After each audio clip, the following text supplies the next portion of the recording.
I think we're doing it. I think we're live. Hey guys, I see there's a couple of you in here already. This was a somewhat spontaneous live, but what's up? Hey D Walker. Hey everybody. Hi, hi, hi. Happy New Year. Happy 2019, everyone. Hey. Oh, all my ride or dies. Vern, Lisa. Hi, Chris. Hi, Gemini. Hi, Tia.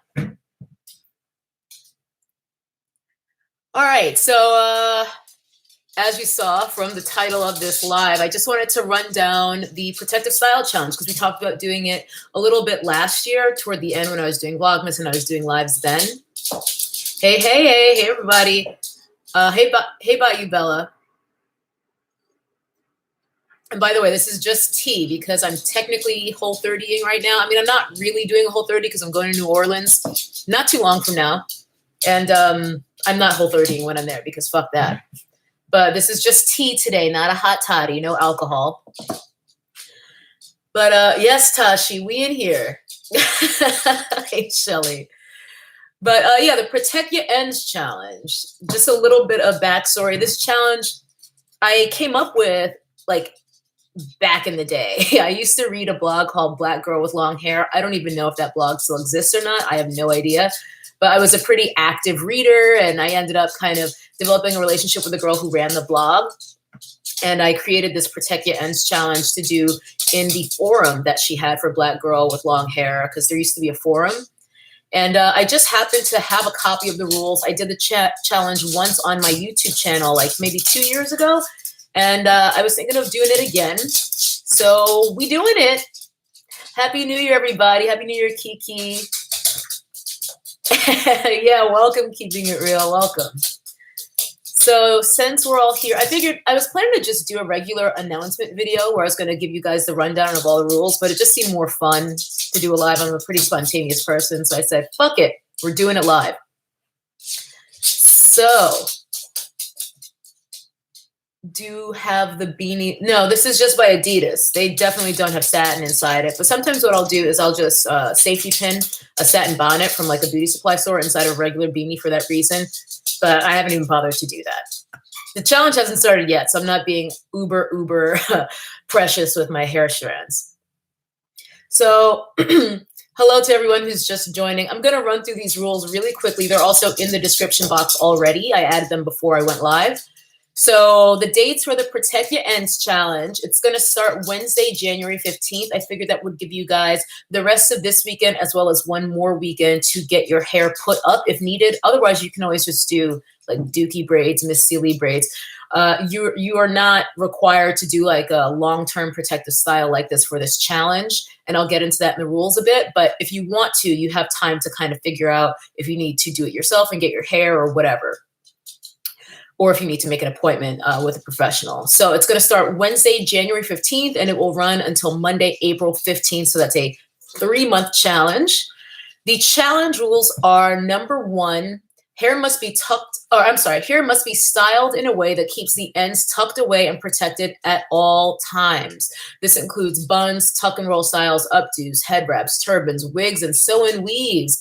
Braids, twists, and extensions are fine, like such as my passion twist, but my ends must be put away. So this technically would not qualify. I would have to put these passion twists up in a bun or some other updo so that they wouldn't be having friction against my clothing and against each other.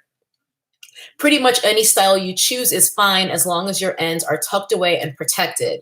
The options listed above are just that, options. You're encouraged and welcome to come up with other styling ideas so long as they still fall within the challenge rules. So that's the first rule, the longest one. I just wanted to be kind of thorough, as I always like to be thorough, and explain everything. And yeah, hey everybody. Hey everyone who's still just coming in here. And number 2, the second rule is to moisturize and seal ends before putting them away in your chosen style. So in my case, you guys would have seen me do that in my installation video for these passion twists. You saw me use my Chemic burdock root and that new amla castor situation that they have, which I love.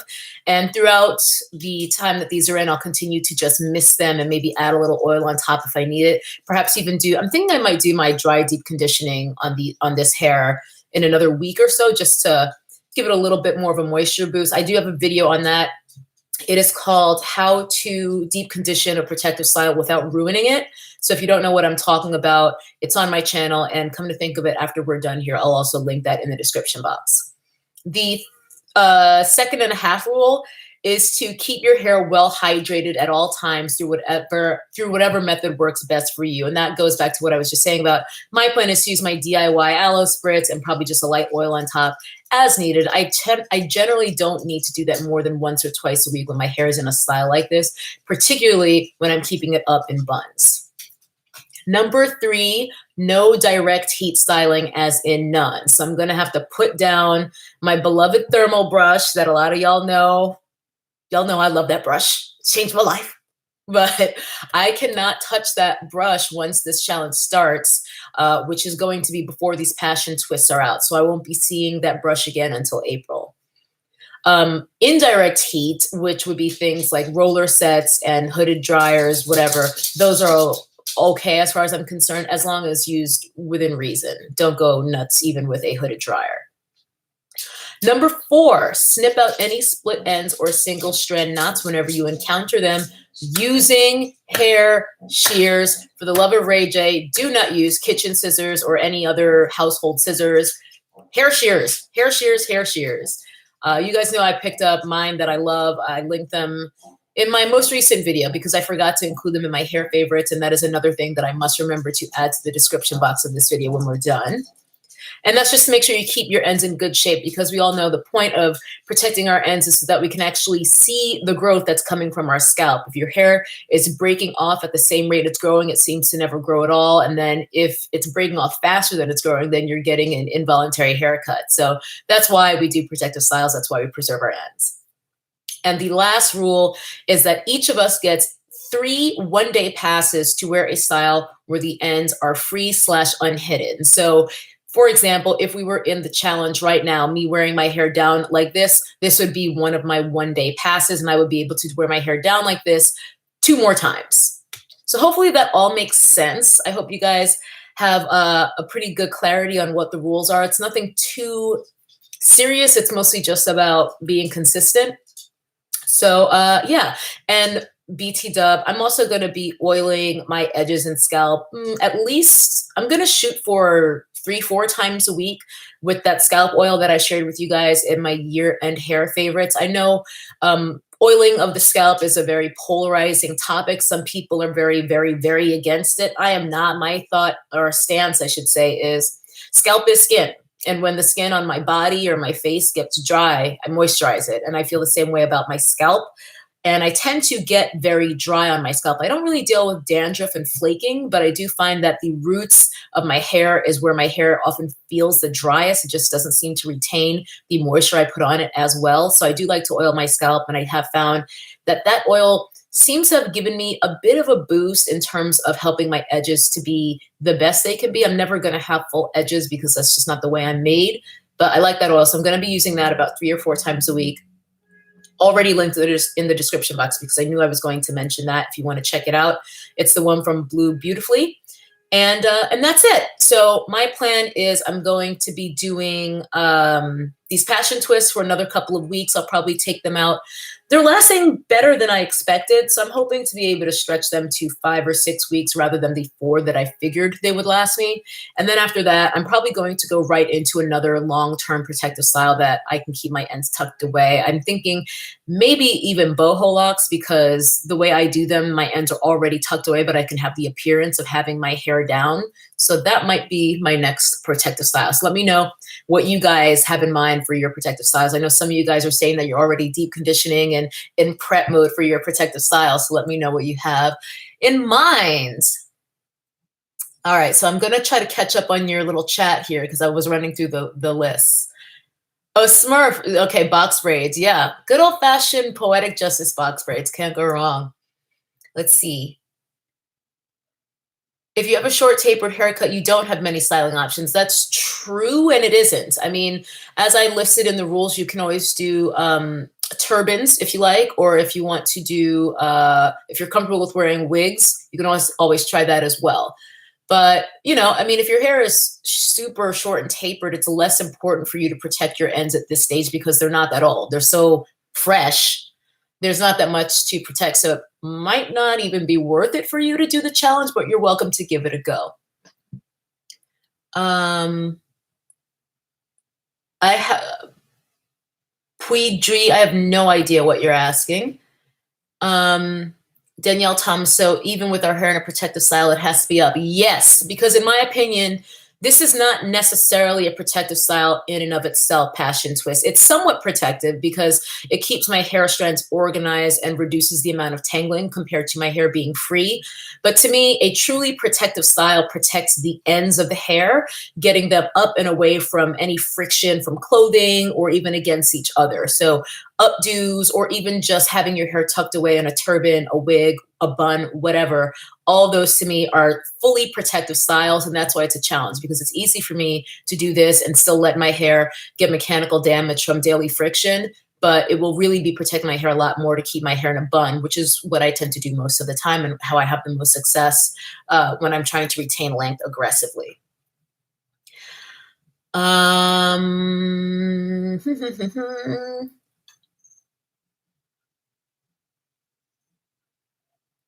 Yes, one of those trash cans is for recycling. Yeah, Lisa, scalp oiling, like I said, it's really polarizing. It works for some and not for others. I remember my mom greasing my scalp pretty much my whole childhood growing up. So maybe my scalp is just used to it. I don't know, but I've never had any issue with it. And now I think because I'm much more mindful of the ingredients in my products. I mean, my mom was using Palmer's grease on my scalp, which is basically mineral oil. And I still seem to be mostly all right. So now that I'm using really high quality oils like the Blue Beautifully one and like Chemet Biologics and stuff like that, I'm sure it's even better for me, but doesn't work for everyone.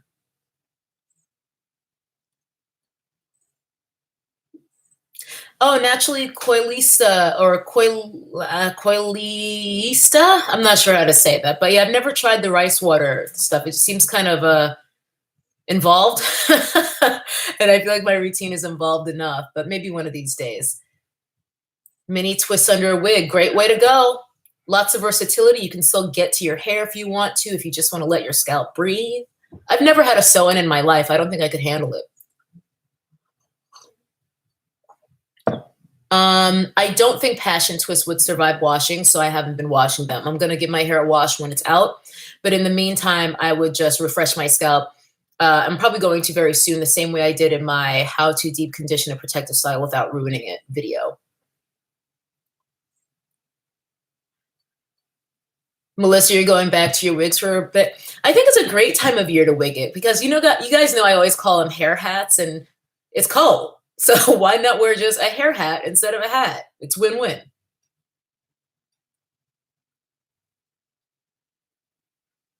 Yeah, one pimp afro, those are all fine oils. If you like to oil your scalp, there's myriad oil blends out there commercially available. You can make your own. I've done both. I've been enjoying a commercial one at the moment. My take on the rice water stuff is, I mean, it seems anecdotally interesting. I haven't tried it myself, so I don't really have a huge opinion. For the most part, I haven't tried it because I simply can't be bothered, honestly. It's enough already. Oh, Tashi, I'm not going to private this one. The whole point was that I could leave this up so that people would be able to check out the rules and get all the details on the challenge, because I'm not going to be talking shit today. I'm just talking about this challenge.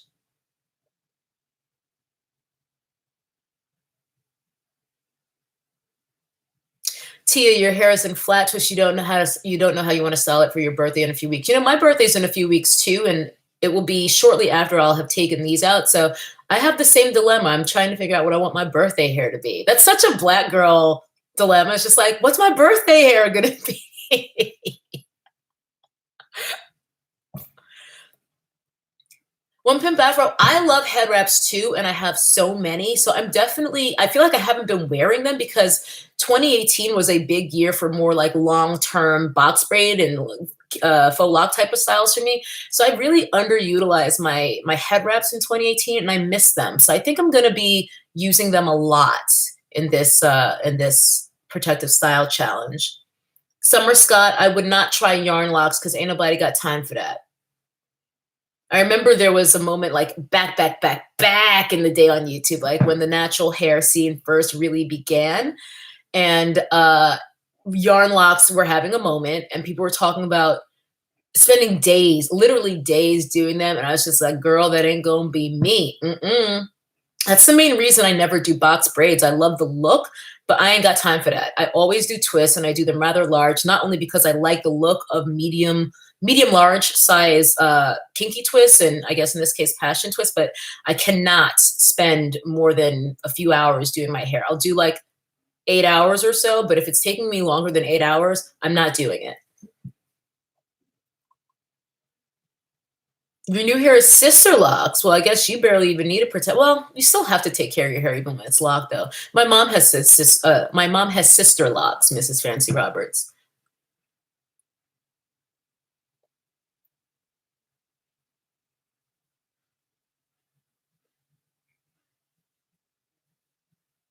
Melissa, in terms of where to get different head wraps, I honestly would suggest just going to a fabric store. There are great companies like The Wrap Life and Fumjum, which is spelled FANMDJANM. Those are great brands, but you also have to be at peace with spending 30 bucks on a rectangle of fabric. I've done it many times. I've supported both companies many, many times because it's nice to support Black businesses. It's nice to have curated, already sought out, beautiful textiles, and they're already hemmed and nice for you. But it is an insane markup for what it actually costs to make a head wrap because what it costs to make a head wrap is basically the cost of the fabric and maybe 5 minutes doing a hem around the edges. So not really worth it. And you can also just get scarves. I mean, a lot of my head wraps that I love are just scarves, just, regular scarves that are large, either very large squares or large rectangles. And then you just do them up as a head wrap. Easy peasy lemon squeezy.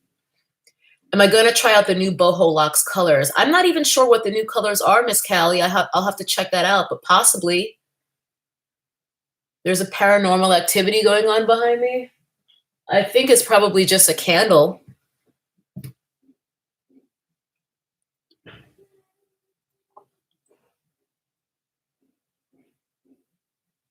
Yeah, Brittany, if you can find an African fabric store, that would be even better because you might not be able to find that many fabrics at like a Joann or a Michaels that will suit a head wrap. I mean, I think you can get a cute like plaid print, and I love like a plaid head wrap or even polka dots. So you would be able to find stuff like that for sure at a Michaels or a Joann, but if you want Ankara prints, you're going to have to try to find an African fabric store. So maybe just Google your area and see if you can find one. Thank you, the dance party. Darlene, I also don't tend to hem the edges of my fabric either because I'm lazy. So if I do go the plain piece of fabric route, I just try to fold it and tuck it in a way so that you don't see scraggly edges and I keep it pushing. Sir Bentley has gone home. Yes, thank the Lord, because I was over it. I think I've officially decided that having two dogs, or at least having two dogs under the age of two, is not for me because Ray Ray is only two, Bentley is one, and I had it by the time he went home, girl.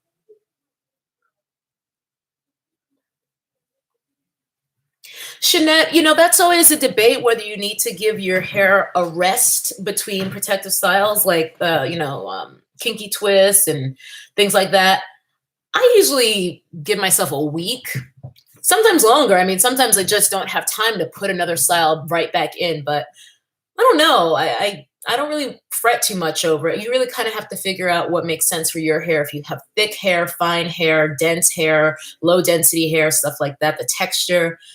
I feel like my hair is usually fine after like a week or two, and then I'm fine with putting in another style. And quite frankly, I don't usually have the strength to go through the process of another install that soon. Like I just need a quick, easy wash day, and then I'll just rock medium large twists in the meantime, and then I'll go back once I feel like I have the patience to do another install and another style. Yeah, it was fun having the dogs together, but I really got just tired from it. It's exhausting to have to walk two dogs, especially high energy dogs. It's like trying to fly two kites in a fucking storm. Yeah, they were really adorable and lovable. But yeah, that was a month that I had Bentley. I mean, he was here from December 8th until January 3rd. So he's only been gone about 2 days. And I feel like I've had more energy just in the 2 days he's been gone than I did the entire time he was here. It is a lot to deal with a puppy. And even after I got Ray Ray, I said, never again will I get a puppy. If I do get a second dog, I would get a dog that's at least 3 years old, which was my plan even before Ray Ray. I never planned to get a puppy with Ray Ray, but I took one look at those eyebrows and I said, where's the application? Do I normally get a yard for the wrap? Yeah, about that. It also will depend on how wide the fabric actually is, because if it's a rather narrow piece of fabric, you'll probably need more than a yard just so that you can wrap it around more. But if it's a rather wide piece, like maybe a yard wide, then a yard by yard is usually pretty good. I might get a yard and a half just because I like big buns. I like big ostentatious head wraps. I'm just extra like that. Yes, Tashi. And here's the thing, I don't even know the person whose dog Bentley is really. It's a long story, but long story short, I know the people who were Bentley's owners, they're acquaintances of mine. Long story short, they essentially abandoned him. They went away on a long trip to Bali. And then once they came back, their friends who were watching Bentley for them, they were just like, hey, how about you just like keep him? For real. They had him about a year because he's a year, and they just decided against picking up their own dog. So the new owners were like, but we're going to South Africa for a month in December. We weren't planning to have a dog, period, let alone to have a dog when we made these vacation plans. So the original owners, who I know, asked me to help out. And I was like, considering I don't even know y'all that well, you must really need me to do this, because if you don't have anyone else to ask, that has to be the reason you're asking me. You feel what I'm saying? And the dog had had so much instability with essentially being abandoned, being in a temporary home, which became his permanent home. The dogs don't know any of this is going on. The dogs don't know you're only going to live here for this amount of time or there for that amount of time. They don't know what's going on. So it's just like, look, it's better if I just keep this dog with me. He can get socialized because he'll be with another dog who loves dogs, and that'll help him in the long term just as he develops, because again, he's only one. And yeah, so that was how I ended up with Bentley for a month, because he needed a little bit more structure. He needed routine. And again, I feel like they wouldn't have asked me unless they really needed me to do it, because again, I barely know any of these people. I barely know the original owners, and I didn't know the new owners at all. Yes, it's sad for the puppy. Aquarian, my back is still completely fucked, but thank you. I'm taking it day by day. I went to the gym for the first time this week, but all I did was like rehabilitative stuff. I didn't pick up a single weight. It was all just body weight rehab type of exercises. I just wanted to be there. So yeah, so that's my plan. I'm still doing acupuncture, all that, but yeah, I can't say it's as bad as it's ever been, because when my back was at its worst, I couldn't even put on shoes really. Like, thank God I have so many Vans slip-ons, because I could just slide my feet and kind of wiggle my heel in. But yeah, I mean, at least now I can pick up Ray Ray's shit relatively comfortably, because I have to like bend down and do that. But it's not great. I definitely still have back pain, especially when I'm sitting at my desk and working. Thank you. I hope I get well soon as well.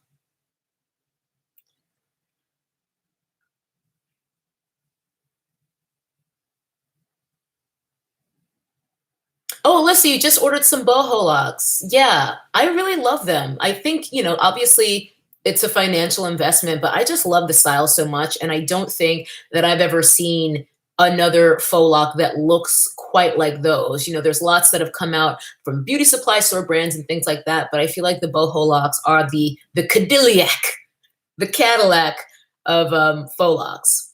I don't want to keep you guys too long, so I'm probably going to hop off in about 5 minutes. I figured, you know, half an hour or so for this, but yeah, Smurf, I saw that they were doing like a New Year's flash sale of half off, but I've got about two more sets that I picked up when they did a huge sale Black Friday of last year, 2017. I picked up like two sets because it was like buy two sets and get like 50% off or something crazy like that then too. So I've got two on standby, not to mention my other ones, which I managed to salvage most. So I'm just going to be able to reinstall them because all you have to do is wash them. And if they're in good enough shape, you can reuse. I don't know that Cut, I can't blame Cut B. Cherie for my injuries because these are old injuries that came back. What I can blame is my stupidity for ignoring pain when I would experience pain on certain movements during Cut, because that's something I do. I'm very much a just walk it off type of person. So if I feel pain during a movement, I'm the type to keep pushing through instead of stopping. And that was my error. And doing that accumulatively over the course of Cut did not help me at all. But by the end of Cut, I was still able to go to the gym, and I was doing so for a week or two. And I really threw my back out on a hip thrust. I was doing some heavy hip thrusts. The bench I was leaning against was a little too high for my shoulders because my torso is not as long as my legs. I'm not that proportional. My legs are way longer than my torso. So the bench was just too high for my rather short torso. I tried to adjust my shoulders on the bench at the top of the rep with about 150 pounds across my lap because your girl is strong.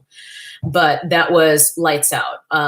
That was when my back went the wrong way, and I have not recovered. I do feel good. I'm happy, you know, like I've been working, I've been, you know, I'm excited for my trip coming up and all that kind of stuff. So I'm happy. It's just been difficult dealing with these injuries and not being able to work out the way I want to, because a big part of just my overall managing of my moods and feeling good about myself and having self-esteem is going to the gym and being able to do the things that I can do and feeling strong and capable within my own body. And to have that taken away for 3+ months now has been difficult psychologically, not to mention the psychological toll that being in near constant pain takes on you. I never really considered that, but it's difficult. Hi, Janae. Welcome to the fam.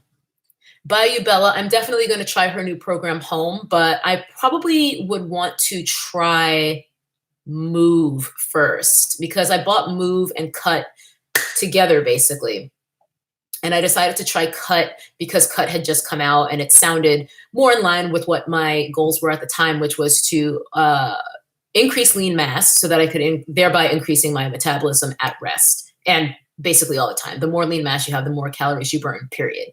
So that's why I did Cut first, but I really want to do Move because it just looks like a dope program. It's really about athletic performance. Realistically, I probably should do Home first because it is a home workout, meaning it won't be nearly as taxing on my joints and stuff. So I may do Home first because I feel like that might be a bit better of a segue to get back into proper workouts, but I'm not even at that point yet. I'm still in a pain phase and I have to get out of a pain phase and be out of a pain phase. I would reckon for at least 2 to 3 weeks before I want to start doing proper workouts.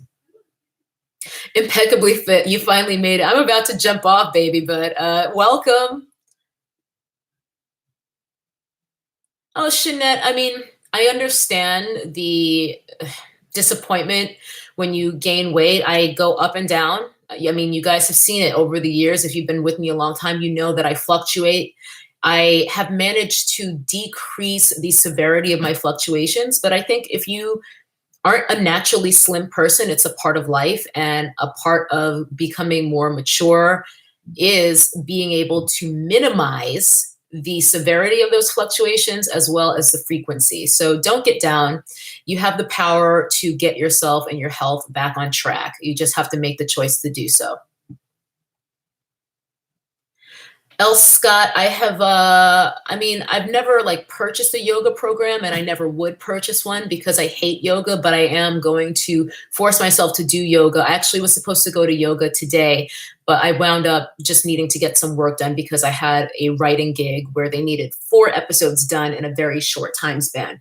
So I was supposed to go to yoga today. My plan is to maybe do another week of just rehab stuff anyway, because I feel like it's probably premature for me to try to do a proper class. I'm going to go to yoga once a week, maybe twice, probably once, just to keep myself limber, to keep my muscles stretched. But I loathe yoga. I would never pay for a yoga program. And I have confirmed this by doing a month of only yoga at a studio here in LA. I was just like, maybe I just haven't given it a fair shot. Well, it doesn't get any fairer than a full month of it, and I still detest yoga. Yes, I do intermittent fasting to enhance my fat burn and to keep my body in ketosis. There is quite a transitional period, and I discussed that in my intermittent fasting She Tried It video, if you would like to search my channel. All right, you guys, it's 4:30, so I'm going to let you go, but those are the rules. Oh, my acupuncture clinic is calling me probably to confirm my appointment for next week. But in any event, thank you guys for jumping on this live with me. This video will be up later if you want to come back and consult or anything. I do have to add a couple links to that description box, so I will do that now. But until then, I guess I'll see you guys in my next video, whether it's a live or a regular one. And happy 2019. So good luck to all of you on the Protect Your Ends Challenge. Again, it starts January 15th. And I will see you guys later. Bye-bye.